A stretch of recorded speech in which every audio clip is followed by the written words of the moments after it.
backing up a bunch of video stuff, and I want to talk about something to kill some time because I've got time to kill. I sit here and wait for this thing to scroll. So I talk a lot about motorcycle riding because I ride a motorcycle.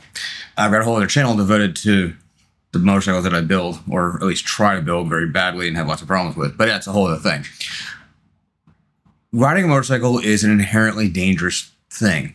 A friend of mine was in a very serious accident recently. There's a GoFundMe for him, link in the description below. But that's brought up this conversation that you always get with people who don't ride, is the fear of riding. But that's the thing, is the fear. So I want to talk about two things about the fear of motorcycle riding, but also how that applies to life, because I've realized over the years that I ride that I also apply these same principles to the rest of my life. So here's the deal with fear. Fear is, in essence, the concept that something bad is going to happen to you. And there are two kinds of bad things. There are the bad things you can't control, and there are the bad things you can control.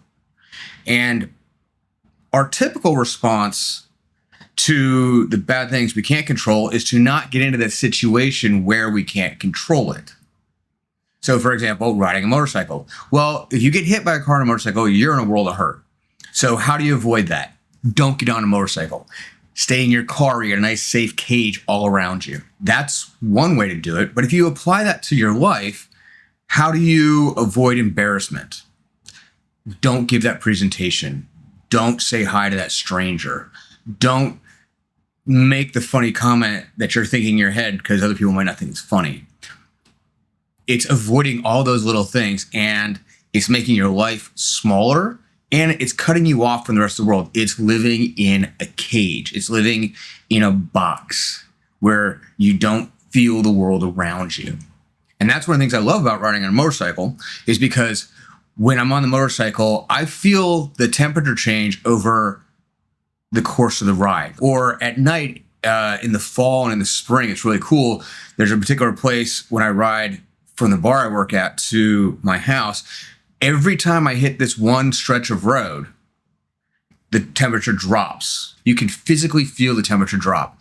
You don't get that in a car. It's awesome. You're really connected to everything. It's the same thing when you step outside of that safety bubble of, I'm not going to do the thing that might hurt me. The other type of fear is the things you can control. You got to control what you can. For example, on a motorcycle, 1/3 of all accidents are a result of cars turning left in front of motorcycles. And 1/4 of all accidents are single vehicle accidents, meaning no other vehicle involved, which basically means the rider screwed up. They did something dumb. Let's take that first. Most riders only take their introductory course, if at all, get their license and go out there and ride, and that's it. That's all they do. They don't ever get any better. Being able to stop your bike quickly, being able to swerve and avoid objects at speed. Those are the things that you train those. If you actually practice those things, go to parking lots, take more classes, do those things, you get better at them and you avoid those single vehicle accidents. You avoid those problems. The same is true in life. If you're going to put yourself in a situation where you could get hurt, embarrassed, whatever the fear is, you can do things to learn to handle the situations better. Some dating advice I was once given was, try to get a girl to tell you no. Ask her questions and like ask her out, ask her to a drink, ask her for something completely outlandish to try to get her to tell you no.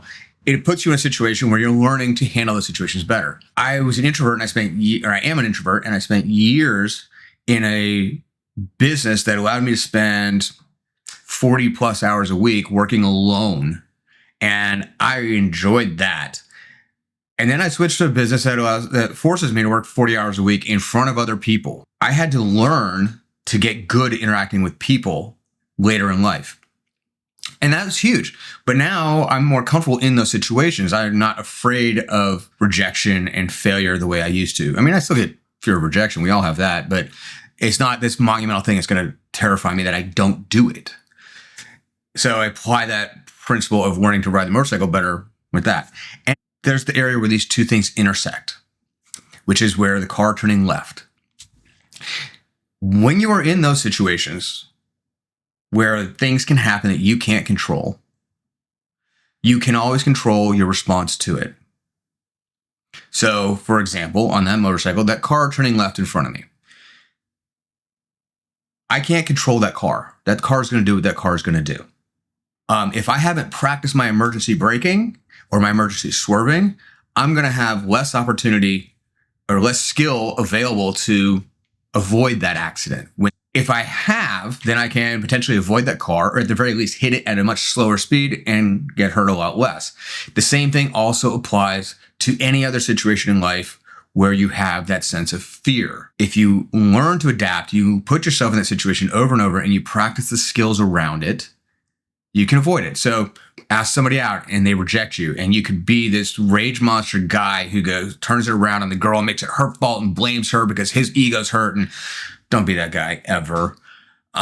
Or you can be that guy who goes, okay, that hurts, but I respect it, and walk away because you've done the work.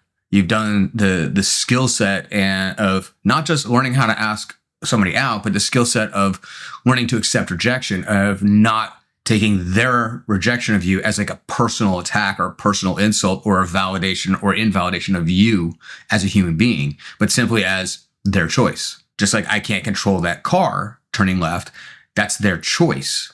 They made it for their own reasons.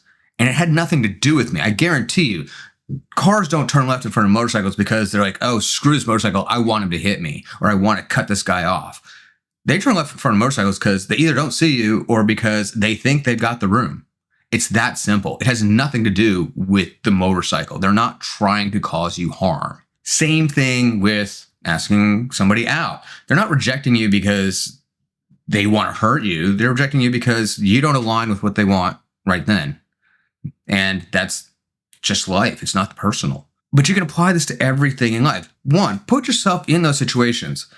Don't live in a box. I hate being in a car because I can't see from the doors and the holding up the roof everywhere around me and everything below this level. I can't see the road. When I'm in a motorcycle, even at a stoplight, like I am out in the world and you see the world from a whole different perspective.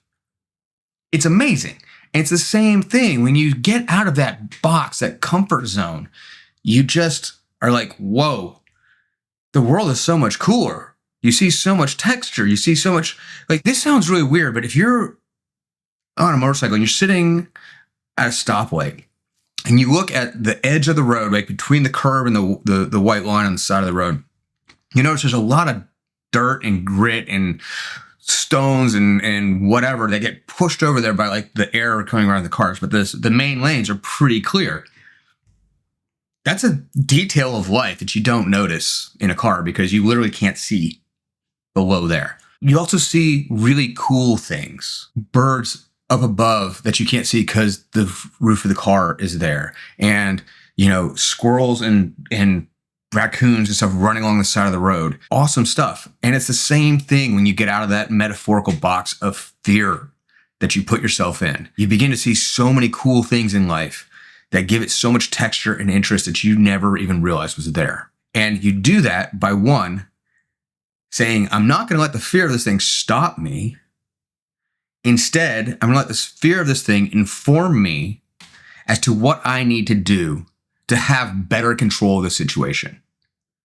And I'm going to let go of the things I can't control. I'm going to accept they might happen, and I'm going to learn how to deal with them before they do. And so that's my rant. And that's the thing, like, I've been thinking about a lot because people are asking me all these questions because of what happened to my friend. And frankly, this is one of the greatest life lessons I learned from riding a motorcycle, is to apply that to life. Do not let fear put you inside a cage.